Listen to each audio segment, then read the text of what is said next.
Prince Harry and Meghan Markle have reportedly undergone hostile environment training ahead of their visit to Europe. It's claimed the Duke and Duchess of Sussex will be given VIP, or very important people, status during their stay in Holland for the Invictus Games. This means they'll get top-level protection from local guards, along with their own private security team and direct links to emergency services. But it seems the pair aren't taking any chances and have prepared by taking part in war zone training. Hostile environment training is a course usually reserved for journalists who are expected to visit a war zone, so what will the Sussexes have learned? A detailed extraction process has been put together to keep the Sussexes safe in the event of a terror attack. While Harry and Meghan have been told there's no immediate risk to their safety, they don't seem so sure. Security experts have warned that the Invictus Games ticks boxes for terrorists. Plus they won't be offered a room at King Willem Alexander's royal palace in The Hague, or an audience with him and Queen Maxima. Incredibly, it's the couple's first visit to Europe since they stepped down from royal duties in 2020. Sadly, Harry said he didn't feel safe enough to attend Prince Philip's memorial in Britain. So, the hostile environment course is an added bonus, but it's not easy. From lectures and workshops to practical exercises and simulations, the course can vary depending on the firm.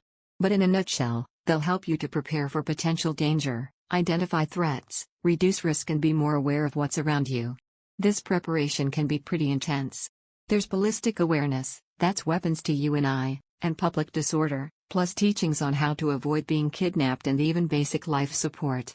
Oh, not to mention explosive remnants of VAR, that's things like unexploded landmines, argh. There are a fair few training providers in the UK, including Hostile Environment Training Ltd.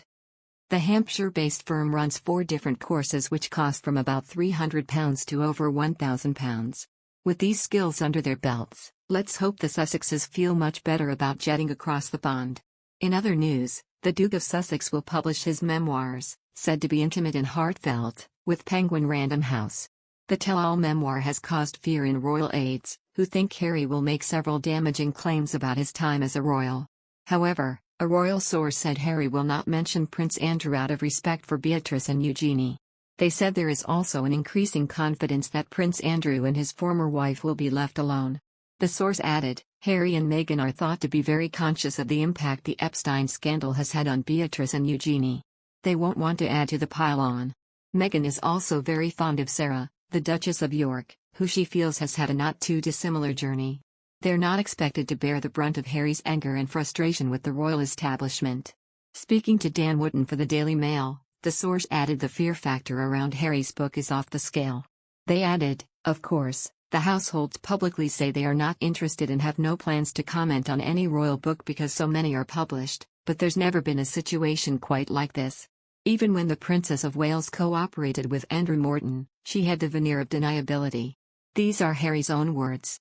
They might want to remain above the fray, but that could become impossible depending on what bombshells are unleashed.